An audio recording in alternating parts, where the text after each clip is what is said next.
If you know your enemy and yourself, you need not worry the result of 100 battle. If you know yourself but not the enemy, for every victory gained, you need to suffer a defeat.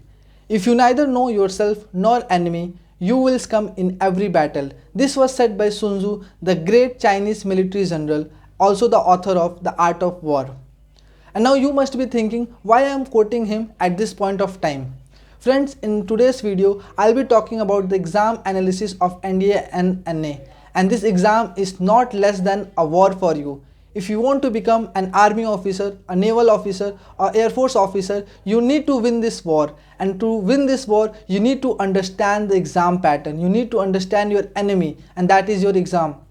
In this video, I'll be talking in a very detail about which chapters, which topics are having more weightage, how many questions are going to come from each chapter and topic.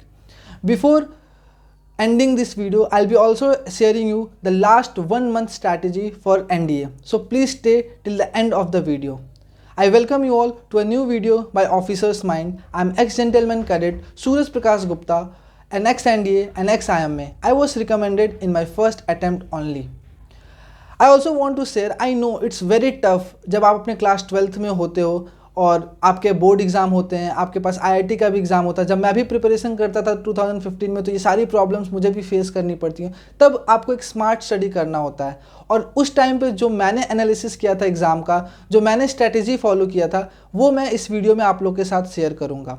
So before going to the video, I also want to inform you that we have launched a course which includes 10-year NDA paper, also the most probable exam papers that can come for NDA. So please go, I have designed them myself.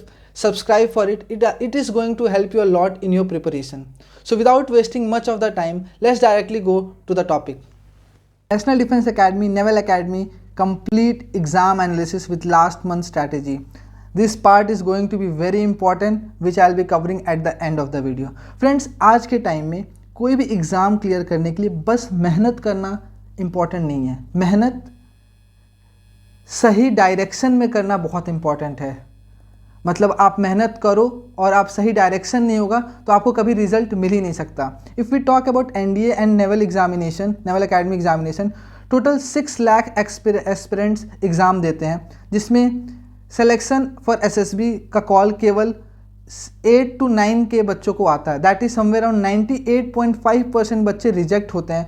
1.5% बच्चों का ही selection होता है. अब ये 1.5% बच्चे कौन होते हैं जिन्होंने, तुम्हें आपको क्या लगता है, इन 98.5% बच्चों ने मेहनत नहीं की थी, बट ये 1.5% जो बच्चे जो सेलेक्ट होते हैं उन्होंने स्मार्ट स्टडी किया था. And now what I mean by smart study, the detail analysis of the exam, और फिर उन चैप्टर्स को उन्होंने ज़्यादा वेटेज दिया होगा जो एग्जाम में ज़्यादा पूछे जाते हैं. चलो, now let's know about the exam. This exam is conducted by UPSC. It is only for unmarried and male and female candidates. Female candidates अभी recently join की हैं. They are for only Indian citizen, and even for the people, the citizens of Nepal and some Tibetan, वो एक अलग condition है, but mostly Indian citizens इसको apply करते हैं. इट इज़ फॉर अपियरिंग और पास 10+2 फ्रॉम रिकग्नाइज बोर्ड. वो लोग जो 10+2 में हैं, इंटर में हैं, अपियर कर रहे हैं या पास हो चुके हैं, वो इस एग्ज़ाम को अप्लाई करते हैं. For navy, air force and naval academy, you need to have physics and math in your 10+2. ये बहुत इंपॉर्टेंट चीज़ है. आर्मी के लिए आप किसी भी बैकग्राउंड से हो, कोई प्रॉब्लम नहीं है, but if you want to go for navy, air force and naval academy, you need to have physics and mathematics in your 10+2. Now let's know about the pattern of the examination. The pattern of the examination is completely objective. Objective type question होगा, कोई subjective paper नहीं होता है. सही answer के लिए +2.5 in maths, +2.5 marks in maths, and +4 marks in GAT. For wrong, it is 1/3 of the mark, that is -1.33 for English and -1.33 for general ability test, which includes your English and general studies, and -0.833 for mathematics. Friends, let's understand the subject and the number of question. Mathematics में 120 question होते हैं, 2.5 घंटे का paper होता है, maximum marks 300. General ability test में टोटल 150 question होता है, जिसमें 50 इंग्लिश होता है, 100 क्वेश्चन जनरल स्टडीज़ के होते हैं, इसके लिए भी आपको 2.5 घंटे मिलते हैं and the total marks is 600। Total marks होता है 900। Now let's talk about the cut off. कितने मार्क्स मैं सिक्योर करूं कि 900 में कि मैं कट ऑफ क्लियर कर लूं? Friends, I will suggest 360 plus is a safer side. 360 plus अगर आप स्कोर करते हो रिटर्न में तो आप एक सेफ साइड हो, आपके सिलेक्शन होने के चांसेस हैं। देन अगेन एसएसबी इंटरव्यू में 900 मार्क्स का होता है और जो ओवरऑल मेरिट बनती है जो लास्ट में आता है बाई एडिंग दिस टू, वो हम बाद में डिस्कस करेंगे। नाउ फ्रेंड्स, एक और चीज़ होती है that is called sectional cut off. आपको मैथ्स और जीएटी इन दोनों के सेक्शनल कट ऑफ भी क्लियर करने पड़ेंगे।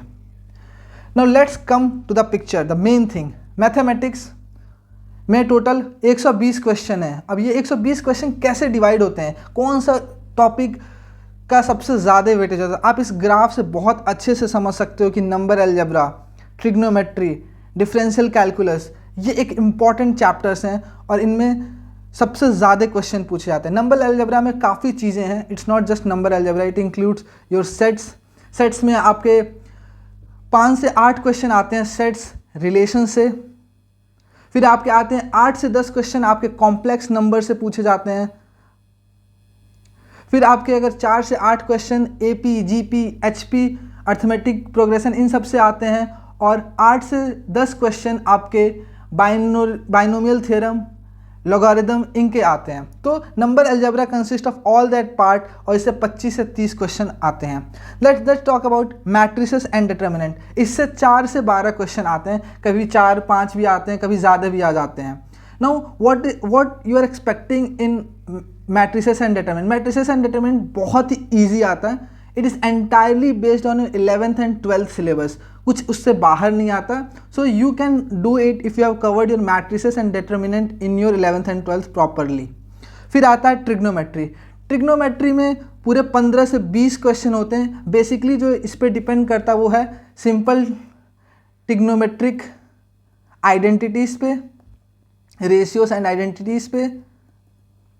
फिर आपका 2 से 4 क्वेश्चन होते हैं इन्वर्स ट्रिग्नोमेट्री पे। 2 से 4 क्वेश्चन आपको height, distance and properties of triangles पे मिलेंगे। फ्रेंड्स, आप केवल इस वीडियो को देखो मत, what ever I am saying please write it down in very detail.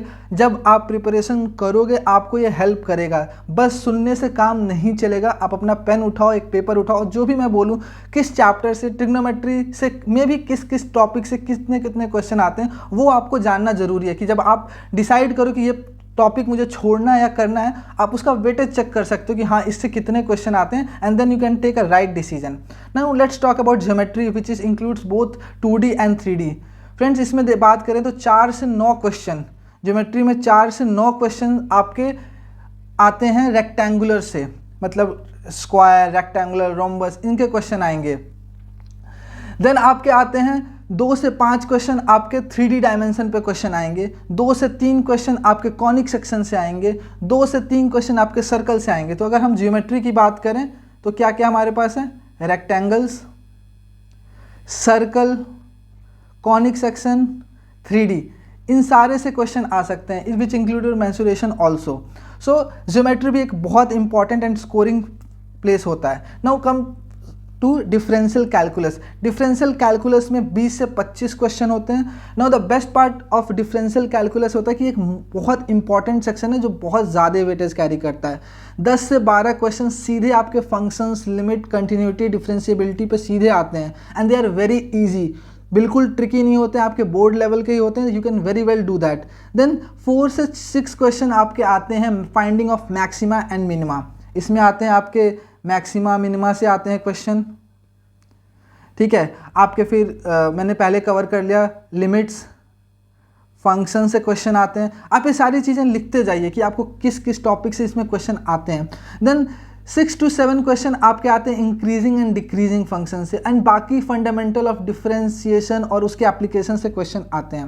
Now let's talk about integral calculus. Friends, मुझे ऐसा लगता है अगर मुझे इनमें से सब में से एक कोई चैप्टर छोड़ना होगा तो that will be integral calculus, क्योंकि थोड़ा टफ भी होता है एंड उतना स्कोरिंग भी नहीं, उतने क्वेश्चन भी नहीं आते। 8 से 10 क्वेश्चन आते हैं but it's very tough to do. मुझे ऐसा लगता था अपने टाइम पे, मैंने इसको छोड़ा था to be frankly speaking, but it's up to you. अगर आपको अच्छा लगता है, आपका कमांड है इसमें, तो आप बेशक जाइए, क्योंकि जो 4 से 5 क्वेश्चन इसके आते हैं they are very easy. you can easily attempt them.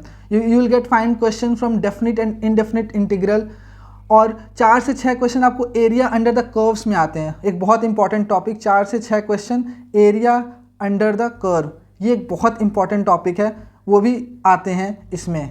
No let's talk about, if we talk about vector algebra. Vector algebra से 5 से 8 क्वेश्चन आते हैं. द मोस्ट स्कोरिंग सेक्शन होता है, बहुत इजी क्वेश्चन होते हैं. 3 से 4 क्वेश्चन आपके स्केलर वेक्टर प्रोडक्ट पे होंगे, स्केलर वेक्टर प्रोडक्ट पे 3 से 4 क्वेश्चन. फिर आपके 2 और 3 डायमेंशन वेक्टर्स पे क्वेश्चन होते हैं, बहुत इजी क्वेश्चन आते हैं इसके भी, तो आप इजीली अटेम्प्ट कर सकते हो. नाउ थोड़ा सा ट्रिकी होता है the last one, statistics and probability.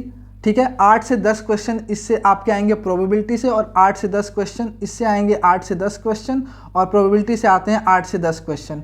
थोड़ा सा ट्रिकी होता है लेकिन सबसे ज़्यादा स्कोरिंग होता है. क्यों? क्योंकि they take very less time. अगर आपकी प्रोबेबिलिटी का क्वेश्चन बहुत ईजिली सॉल्व हो जाएंगे, तो ये आपका टाइम सेविंग होता है. बेसिकली प्रोबेबिलिटी के क्वेश्चन आपके बहुत टाइम सेविंग होते हैं. तो फ्रेंड्स, ये रहा आपका पूरा मैथ्स का डिटेल. नाउ आप खुद समझ सकते हो कि किस सब्जेक्ट के, किस चैप्टर का कितना वेटेज है, आपको कौन सा करना है, कौन सा छोड़ना है, ये मैं आपके ऊपर छोड़ूंगा, क्योंकि हर इंसान की अपनी अपनी कमांड होती है और अपना अपना वीकनेस होता है. Now let's go to general ability test. Now friends, general ability test में कौन कौन से सब्जेक्ट होते हैं? General English, science, general studies, general knowledge. General English के 50 क्वेश्चन होते हैं, साइंस के आपको 35 से 40 क्वेश्चन मिलेंगे, जनरल स्टडीज़ के 50 से 55 क्वेश्चन मिलेंगे, एंड जनरल नॉलेज के 6 से 10 क्वेश्चन होते हैं. इन ग्राफ से आप समझ सकते हो कि किस टॉपिक का कितना वेटेज है. This is general English, this is science, ठीक है, this is general studies, and this is your current affair. GAT एक स्कोरिंग पार्ट होता है, 600 मार्क्स का होता है. 600 is a very big number, आप इसको ऐसे छोड़ नहीं सकते. मैं यही सबसे सजेस्ट करूंगा कि जीएटी आप ज़्यादा से ज़्यादा करिए, स्पेशली लास्ट के 1 या 2 मंथ में तो आप बहुत ज़्यादा पढ़िए, क्योंकि क्वेश्चंस डायरेक्ट आते हैं इस पे. Okay, now let's go for general English. English में आपको सिनोनिम्स, एंटोनिम के 5 से 10 क्वेश्चन मिलेंगे, एंटोनिम्स के भी 5 से 10 क्वेश्चन होंगे. ये दोनों वर्ड बेस्ड होते हैं, इसमें कोई सेंटेंस नहीं होगा, डायरेक्ट वर्ड बेस्ड होंगे. स्पॉटिंग द ग्रामेटिकल एरर, इसमें आपको 10 से 15 क्वेश्चन होंगे. आप इसमें आपको बताने होंगे कि कहाँ पे noun, pronoun, adjective, adverb, tenses, conjunction की जो भी गलतियाँ होंगी वो आपको एरर सही करने होते हैं. Then comes your idioms, proverb, sentence improvement. इसके भी 10 से 12 क्वेश्चन आते हैं. बेसिकली इसमें आपको सेंटेंस करेक्ट करना होता है, कौन सा ईडियम कब कहाँ पे यूज़ करना वो होता है. Then comes a very interesting cloze test. इसमें क्या होगा, एक वर्ड, एक सेंटेंस होगी जिसमें एक स्पेस होगा, उस स्पेस को आपको नियरेस्ट वर्ड जो उसको फिट करता है वो यूज़ करना पड़ेगा. That is your cloze test. And the last is para jumble. ये बहुत ईजी आता है. इसमें आपको एक पैराग्राफ होगा, दैट विल बी जम्बल्ड, आपको बस उसको अरेंज करना होता है कि सही सीक्वेंस क्या होगा. Now friends, what will be your strategy for general English. लोग क्या करते हैं, एक दिन बैठते हैं, सिनोनिम एंटोनिम रटना शुरू कर देते हैं, 400 पढ़ लिया सुबह से लेकर शाम तक, and they are feeling very happy. Friends, कभी ये गलती मत करना. अभी भी 1 महीने टाइम है. आप हर दिन 20 से 25 वर्ड याद करो डेली. अगर आप 20 से 25 वर्ड याद करते हो तो आप 25 दिन में अराउंड 600 प्लस वर्ड्स याद कर लोगे, सिनोनिम्स, एंटोनिम. और ये केवल आपको सिनोनिम, एंटोनिम में नहीं, बल्कि आपको क्लोज टेस्ट, सिमिलर मीनिंग वाले वर्ड्स, आपकी वोकैब सभी को इम्प्रूव करने में हेल्प करेंगे. Then if we talk about कि कौन से को अटेम्प्ट करना चाहिए, स्पेशली द ग्रामर पार्ट, इसको आप मत छोड़ना, पढ़ लो ग्रामर पार्ट, क्योंकि इसके वेटेज ज़्यादा होते हैं. सिनोनिम, एंटोनिम आप चाहो तो क्लोज टेस्ट छोड़ सकते हो, बहुत ट्रिकी होता है. ईडियम्स, प्रोवर्ब भी आप याद कर सकते हो. तो इंग्लिश का पेपर ना तो बहुत टफ आता है, ना तो बहुत ईजी आता है, बहुत मीडियम लेवल का आता है, और आप थोड़ा सा भी अगर ध्यान दो तो आप ईजिली उसको क्रैक कर सकते हो. Now let's come to the science section. Science section में फिजिक्स के 20 से 25 क्वेश्चन आते हैं. And I have just mention कौन से चैप्टर के कौन से कितने क्वेश्चन आते हैं. यूनिट डायमेंशन के 2 से 3 क्वेश्चन आते हैं, बहुत इजी आते हैं. बस यूनिट के लिए डायरेक्ट क्वेश्चन आएंगे, कुछ में ज़्यादा ट्रिकी नहीं होगा. काइनेमेटिक्स एंड न्यूटन्स लॉ, ये 3 से 4 क्वेश्चन काइनेमेटिक्स के होते हैं. Newton law of motion and work power energy के आपके 5 से 6 क्वेश्चन होते हैं. 11th क्लास का टॉपिक है, आपने स्टार्टिंग में फिजिक्स में बहुत ध्यान देते हैं तो आप शायद ये क्वेश्चंस कर लेंगे, क्योंकि थोड़े स्टार्टिंग का होता है तो आप ज़्यादा ध्यान दिए होते. तो एक अच्छा अटेम्प्ट करने के लिए ये दोनों टॉपिक बहुत इंपॉर्टेंट है और बहुत ईजी भी होते हैं। Now let's come for gravitation and SHM. Gravitation and SHM से 2 से 3 क्वेश्चन आते हैं। ये टॉपिक मैं हमेशा बाद के लिए छोड़ता हूँ। सबसे पहले I try to cover kinematics and Newton's law of motion. अगर मेरी प्रायोरिटी होगी तो ये फर्स्ट प्रायोरिटी 1 होगी। देन लाइट सेक्शन से आपको मिरर एंड लेंसेज के जो डायरेक्ट क्वेश्चन होते हैं इमेज बेस पे, वो होते हैं 3 से 4 क्वेश्चन, ये भी ईजी होता है, तो I always prioritize it later. फिर आता प्रॉपर्टी ऑफ मटेरियल, ये अगेन 1 से 2 क्वेश्चन होता है। I always do it at the end, ये मेरे लिए एंड होता है, ये मेरा सेकेंड एंड होता है, सेकेंड लास्ट। फिर आता है करंट इलेक्ट्रिसिटी, इसके भी बहुत सारे अच्छे क्वेश्चंस बनते हैं, पैरेलल कॉम्बिनेशन, सीरीज कॉम्बिनेशन, और आपके बोर्ड एग्जाम में भी आप इसके लिए बहुत पढ़ते हो। सो ये एक टॉपिक है जो आप कर सकते हो। तो फर्स्ट प्रायोरिटी मेरा न्यूटन काइनेमेटिक्स होता है, सेकंड प्रायोरिटी मेरा करंट इलेक्ट्रिसिटी होता है, एंड थर्ड मेरा लाइट सेक्शन ही रहता है। फिर फोर्थ पे मैं यूनिट डायमेंशन पे आता हूँ। फिर अगर टाइम बचता है और मेरे पास काफ़ी समय है तब मैं ग्रेविटेशन और प्रॉपर्टीज़ ऑफ मटेरियल में जाता हूँ। तो फ्रेंड्स एटलीस्ट अगर आप जा रहे हो एग्जाम के लिए तो kinematics, Newton law of motion, work पर एनर्जी, करंट इलेक्ट्रिसिटी और लाइट सेक्शन अच्छे से करके जाना है। एटलीस्ट ये 3 सेक्शन आपको अच्छे से आने चाहिए। Now let's talk about chemistry. Chemistry में हम बात करें तो बेसिक कॉन्सेप्ट आते हैं। बेसिक कॉन्सेप्ट में आपके 8 से 10 क्वेश्चन होते हैं फिजिकल केमिस्ट्री के, विच इंक्लूड्स योर, आपके क्या कहते हैं, जस्ट अ मिनट, आपके केमिस्ट्री में अगर हम बात करें तो बेसिक क्वेश्चन में आपके फिजिकल केमिकल चेंजेस के ऊपर क्वेश्चन होते हैं। आपके अगर हम बात करें तो फिजिकल केमिकल चेंजेस के ऊपर क्वेश्चन होंगे, ठीक है। आपके एलिमेंट, मिक्सचर, कंपाउंड्स पे क्वेश्चन होते हैं, लॉ ऑफ केमिकल कॉम्बिनेशंस पे क्वेश्चन। बेसिकली बेसिक कॉन्सेप्ट में आपका पूरा फिजिकल केमिस्ट्री कवर होता है। क्वेश्चंस ज़्यादा टफ नहीं होते हैं, नॉर्मल क्वेश्चन होते हैं, आप इसको बहुत आराम से कर सकते हो। रिडॉक्स रिएक्शंस पे क्वेश्चन होते हैं, एटॉमिक स्ट्रक्चर पे क्वेश्चन होते हैं। Then comes for organic chemistry. Organic chemistry में friends directly carbon and its compound, fertilizer, carbon dioxide and some important chemical compounds पे क्वेश्चन होते हैं। Then the last acid base salt, इस पे 2 से 3 क्वेश्चन होते हैं जिसमें chemical equivalent and classification of element के बारे में पूछा था। फिर अगेन इफ केमिस्ट्री की बात करोगे तो सबसे पहले माई प्रायोरिटीज बेसिक कॉन्सेप्ट वाला physical chemistry, then comes organic chemistry and at the end I study acid base salt. Obviously अगर हम वेटेज भी देखें तो सबसे ज़्यादा क्वेश्चन बेसिक कॉन्सेप्ट्स के ही हैं and that is very easy to cover also. Then comes your organic chemistry. Now let's talk about biology. Biology में टोटल 6 से 8 क्वेश्चन करते हैं। मैं हमेशा फिजिक्स केमिस्ट्री करने के बाद बायो पे आता हूँ, कभी मैं बायो पहले नहीं लेता हूँ बिकॉज इसका वेटेज कम है। अब मैं पूरी बायो पढ़ लूँ और उसमें क्वेश्चन मात्र 6 हैं तो इट इज़ नॉट वर्थेबल। तो बेस्ट ये होता है कि आप पहले अपना फिजिक्स केमिस्ट्री अच्छे से कर लीजिए फिर बायो पे आइए। बायो में आप देखेंगे लिविंग वर्ल्ड पे 1 से 2 क्वेश्चन होते हैं, हेल्थ एंड न्यूट्रिशन में 2 से 3 क्वेश्चन होते हैं। इसमें जनरली डिफिशियंसी वाले क्वेश्चन बहुत आते हैं, विटामिन डिफिशियंसी, आयरन डिफिशियंसी, वो वाला चार्ट जरूर पढ़ के जाइएगा, पक्का 1 से 2 क्वेश्चन आएंगे।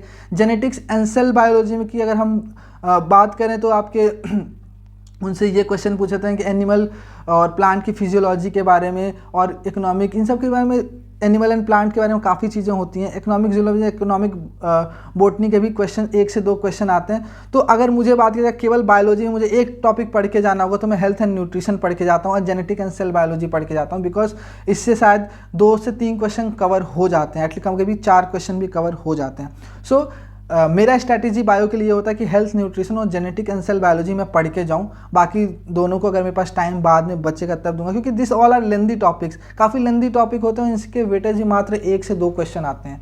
सो ये मेरा वो होता है इसको लेके। Now let's talk about general studies and history. General studies and history में 20 से 23 क्वेश्चन आते हैं। सबसे अगर हम देखें तो एंशिएंट हिस्ट्री के 3 से 4 क्वेश्चन हैं, मेडिवल हिस्ट्री के 4 से 5 क्वेश्चन हैं, मॉडर्न हिस्ट्री के 9 से 10 क्वेश्चन हैं एंड वर्ल्ड हिस्ट्री के 3 से 4 क्वेश्चन हैं। नाउ एंशिएंट हिस्ट्री में क्या पूछते हैं? एंशिएंट हिस्ट्री में आपके Harappan civilisation, Buddhism, Jainism, Harappa, Buddhism, Jainism, ये होते हैं आपके एंशिएंट में। और आपके आ जाएंगे हड़प्पा, बुद्धिज़्म, जैनिज़्म हो गए, मौर्यन एम्पायर हो गया, गुप्ता एम्पायर हो गए, इनके क्वेश्चंस आते हैं। If you talk about medieval history, इसमें तो आपके पूरे दिल्ली सल्तनत के 5 सल्तनत डायनेस्टीज़ के, मुगल एम्पायर, ये सब क्वेश्चन आते हैं। दिल्ली सल्तनत, मुगल एम्पायर, ठीक है। बाकी आपके ये इन पे क्वेश्चंस बहुत ज़्यादा आते हैं। Then if you talk about modern history, after 1857 is known as modern history. 1857 revolt के बाद से लेके आपके 1947 तक के जो भी बीच का जितनी भी चीज़ें हुई हैं, ऑल दैट फ्रीडम मूवमेंट, सभी चीज़ें इसमें इंक्लूड होती हैं। Now if it sorry for that, world history की बात करें, वर्ल्ड हिस्ट्री में 3 से 4 क्वेश्चन आते हैं। It includes all your revolution, Russian revolution, American, French revolution, सारे question world war 1 and world war 2 पे क्वेश्चन होते हैं। तो फ्रेंड्स, अगर मुझे हिस्ट्री पढ़ना, I am not that good at history, मुझे उतना पसंद भी नहीं है, तो मैं अगर मुझे पढ़ना होगा तो मैं मॉडर्न हिस्ट्री सबसे पहले पढ़ूंगा एंड देन एंशिएंट हिस्ट्री पढ़ता हूँ, then medieval history. World history मैंने नहीं पढ़ के गया था, it's up to you, time बचता तो आप भी पढ़ना, बिकॉज अगेन इसका वेटेज 3 से 4 क्वेश्चन है। 3 से 4 क्वेश्चन के लिए आपको इतनी मेहनत करने की ज़रूरत नहीं है। बट मॉडर्न हिस्ट्री और एंशिएंट हिस्ट्री ज़रूर पढ़ के जाना, because I personally ancient history से काफ़ी क्वेश्चंस आते हैं। कभी कभी ये रेशियो चेंज भी हो जाता है, इससे 6 से 7 क्वेश्चन भी आ जाते हैं। एंशिएंट हिस्ट्री से सबसे ज़्यादा क्वेश्चन आते हैं, मॉडर्न हिस्ट्री से क्वेश्चन कम आते हैं क्योंकि बहुत फ्रीक्वेंटली पूछे जाते हैं मॉडर्न हिस्ट्री। तो कभी कभी मॉडर्न हिस्ट्री से क्वेश्चन कम होते हैं, एंशिएंट हिस्ट्री से ज़्यादा होते हैं। तो ये आपस में वो करते रहते हैं, कभी मॉडर्न से ज़्यादा आ गया, कभी एंशिएंट से ज़्यादा आ गया। तो ये दोनों टॉपिक तो आप बिल्कुल पढ़ के जाना। Now let's talk about geography. Geography में अगर हम टॉपिक वाइज वो देखें तो origin of earth, time zone से अगर हम देखें, टाइप ऑफ रॉक माउंटेन्स देखें तो 2 से 3 क्वेश्चन आते हैं। टाइप ऑफ रॉक माउंटेन्स, इसमें एलाबोरेट करना तो क्या एटमॉस्फेयर के कंपोजिशन क्या है, ओशियन, साइक्लोन्स, इन सब में कितने क्वेश्चन आते हैं। इसके बहुत 2 से 3 क्वेश्चन में आपको काफ़ी चीज़ें पढ़नी पड़ जाएंगी, लाइक ओरिजिन ऑफ अर्थ क्या है, टाइम जोन अलग अलग क्या है, टाइप ऑफ रॉक्स, माउंटेन, इन सब पे 2-3 क्वेश्चन है। देन एटमॉस्फेयर और इन पे क्या कहते हैं, ओशियन, साइक्लोन्स, एंटी साइक्लोन्स, इन पे क्वेश्चंस आते हैं। देन आपके मिनरल पावर सोर्सेज पे 7 से 8 क्वेश्चन आते हैं। ज्योग्राफी एक बहुत इंपॉर्टेंट सेक्शन है for UPSC, for even NDA preparation के लिए भी ज्योग्राफी आपको पढ़ के जाना है। ज्योग्राफी सब्जेक्ट को आप कभी मत छोड़ना क्योंकि इसका वेटेज काफ़ी है और इसके जो पेपर क्वेश्चंस आते हैं वो उतने टफ भी नहीं आते हैं। अगर आप ओल्ड ईयर क्वेश्चंस लगाओगे तो आपको दिख जाएंगे बहुत सारे क्वेश्चंस रिपीट हो रहे हैं, इसलिए ज्योग्राफी को कभी मत छोड़ना, अच्छे से करके जाना। वर्ल्ड ज्योग्राफी से 4 से 5 क्वेश्चन आते हैं, एनवायरनमेंट एंड इकोलॉजी से 4 से 5 क्वेश्चन आते हैं। तो अगर देखा जाए तो ये इक्वली डिस्ट्रीब्यूटेड है, ऐसा नहीं है कि एक कोई बहुत ज़्यादा। जैसे industry, mineral and power in India and agriculture, आप 7 से 8 क्वेश्चन आप इनके बारे में पढ़ सकते हो। ज्योग्राफी के लिए मेरा एक ही फंडा होता है, आप पाथ फाइंडर उठाओ, आप ओल्ड ईयर पेपर्स उठाओ, उसको आराम से पढ़ो, सारे ज्योग्राफी के क्वेश्चन एक जगह लिख लो और उसको रटने लगो। आप इतना टाइम नहीं होता कि आप पूरे चैप्टर को पढ़ो अच्छे से और फिर क्वेश्चन सॉल्व करो, and it will take lot of time. The best way is you take old year paper, आप मॉक पेपर उठाओ, उनके सारे ज्योग्राफी के क्वेश्चंस उठाओ और याद कर लो, because they always get repeated. Now let's talk about polity. Polity में क्या होता है, कॉन्स्टिट्यूशन से आपको 2 से 3 क्वेश्चन पूछे जाएंगे। एग्जीक्यूटिव एंड लेजिस्लेटर, आपका upper house, lower house, parliament, session of parliament कैसे चलता है, मनी बिल क्या होता है, ऑर्डिनरी बिल क्या होता है, इसके क्वेश्चंस बहुत आते हैं। मनी बिल, ऑर्डिनरी बिल बहुत एक इंपॉर्टेंट टॉपिक, इसके 2-3 क्वेश्चन आते हैं। Constitutional and non constitutional bodies, जैसे आपके इलेक्शन कमीशन हो गया, नीति आयोग हो गया, नेशनल ह्यूमन राइट कमीशन हो गया, ये constitutional and non constitutional body, इनसे 1 से 2 क्वेश्चन आते हैं। फिर कॉन्स्टिट्यूशनल अमेंडमेंट एक्ट, ये जो लेटेस्ट हमारे कॉन्स्टिट्यूशन में अमेंडमेंट्स होते हैं, इन पे क्वेश्चंस बहुत आते हैं। फिर आते हैं जुडिशियरी, 1 से 2 क्वेश्चन, जिसमें सुप्रीम कोर्ट, हाई कोर्ट के ऊपर क्वेश्चंस होते हैं। तो फ्रेंड, पॉलिटी भी उतना टफ नहीं आता। अगर आप मुझसे बात करो तो आप एग्जीक्यूटिव इसको बहुत अच्छे से कवर कर सकते हो। आप इस पे थोड़ा कम ध्यान देना, because constitutional and non constitutional body से मात्र 1 से 2 क्वेश्चन आते हैं और इतना इंपॉर्टेंट नहीं होता है, and it is very vast. अगर हम बात करें तो ये चीज़ बहुत वास्ट है, इतना आसानी से कवर नहीं होता। आप एग्जीक्यूटिव लेजिस्लेचर बहुत इजीली कवर कर सकते हो, आप कॉन्स्टिट्यूशन को इजीली कवर कर सकते हो, जुडिशरी को इजीली कवर कर सकते हो। ये पार्ट आपका करंट अफेयर में भी होता है, जो भी लेटेस्ट चेंजेस होते हैं कॉन्स्टिट्यूशन में, उनको पढ़ना बहुत इंपॉर्टेंट है। ये आपका करंट अफेयर में भी कॉमन है, ये करंट अफेयर प्लस ये, तो आप इस चीज़ को तो करंट अफेयर में भी कवर कर सकते हो। तो कॉन्स्टिट्यूशनल अमेंडमेंट एक्ट से भी 3-4 क्वेश्चन आता है। अगेन पॉलिटी की बात करें, इक्वली डिस्ट्रीब्यूटेड है, सिंपल सेट ऑफ क्वेश्चंस हैं जो बार बार आ रहे हैं। मनी बिल क्या होता है, ऑर्डिनरी बिल क्या होता है, कॉन्स्टिट्यूशन में प्रीएम्बल क्या होता है, सेक्युलर, ये सारी चीज़ें क्या होती हैं। तो ऐसे क्वेश्चन जो बार बार रिपीट होते हैं उनको तो आप पढ़ के ही जाना। मैं लास्ट में बताऊंगा आपको ऐसे क्वेश्चंस को कैसे निकालना है। Now let's talk about economy.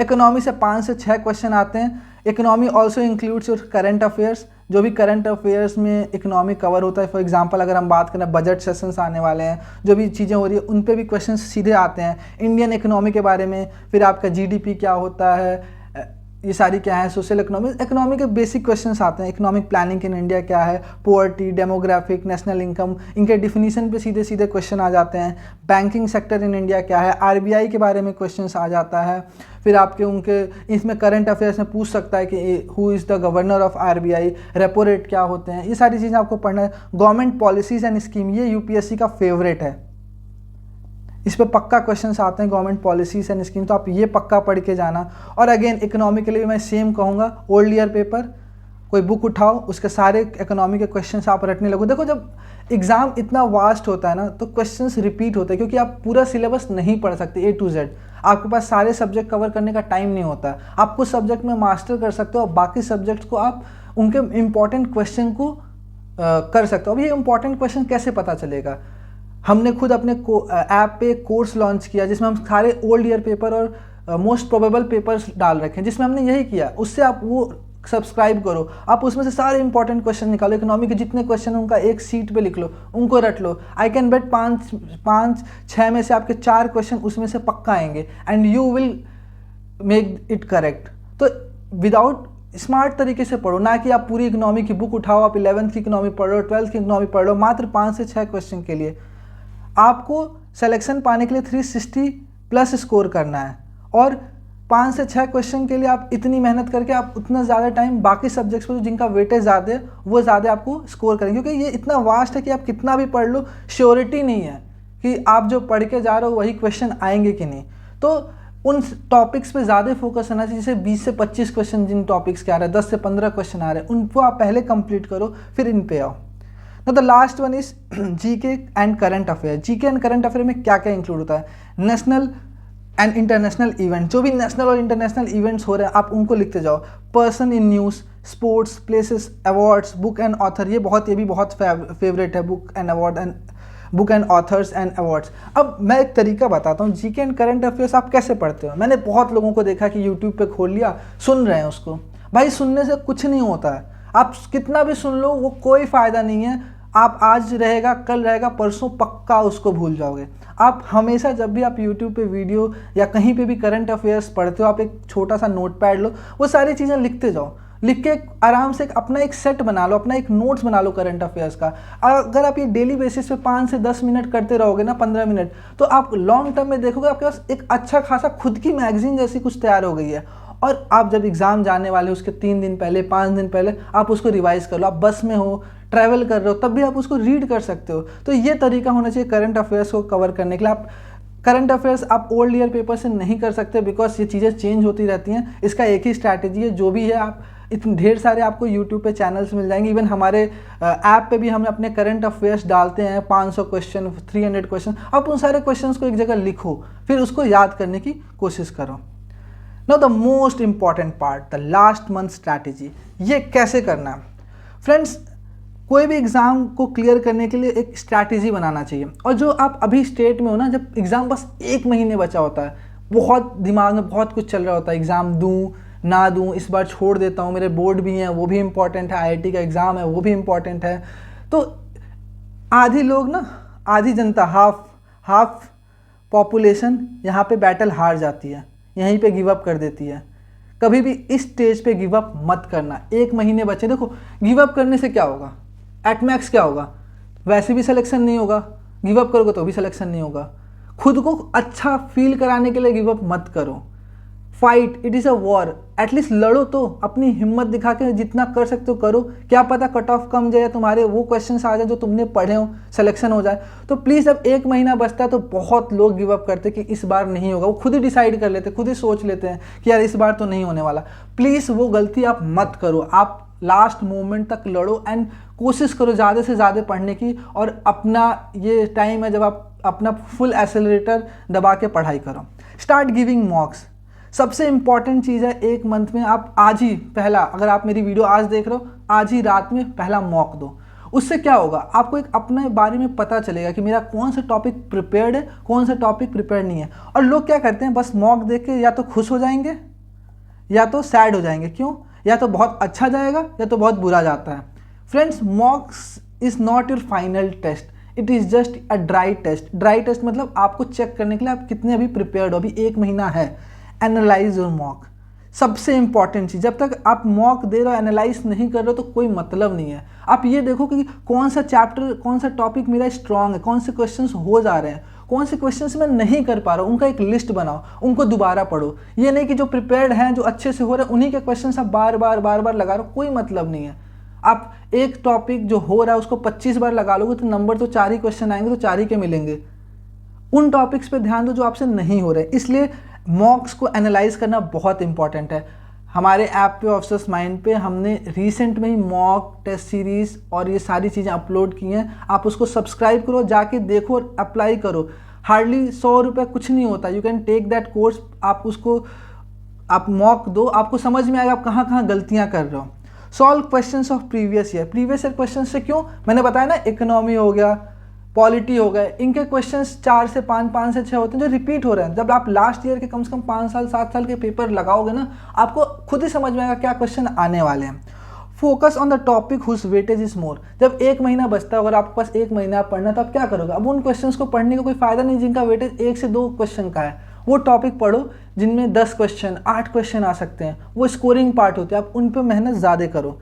Clear your doubts, ये एक बहुत बड़ा फैक्टर है। क्लियर योर डाउट्स मैंने क्यों लिखा, क्या होता है जब आप 2-3 महीने से प्रिपरेशन करते आ गए, आपके पास ढेर सारे डाउट्स हो जाते हैं, पता नहीं किस दिन के लिए आप बचा के रखते हो। आप ना तो किसी से पूछते हो, बस वो घेरा बनाते जाते हो अपने असाइनमेंट्स में, अपने बुकलेट्स में, हाँ ये डाउट है, ये डाउट है। भाई this is the right time to clear all your doubts. Specially 1 month पहले आप अपने सारे डाउट्स अपने टीचर से, अब मुझे आप मैसेज कर सकते हो इंस्टाग्राम, व्हाट्स और क्या कहते हैं हमारे ऑफिसर्स माइंड के चैनल पे। I will help you to clear your doubts. अपने डाउट्स आप क्लियर कर लो, जितनी जल्दी आप डाउट्स क्लियर करोगे तो आप वो क्वेश्चन जब आप नेक्स्ट मॉक दोगे तो आप करोगे, वरना क्या होगा, अरे यार ये क्वेश्चन तो मेरा डाउट था, ये तो वैसे ही नहीं होगा, आप छोड़ दोगे।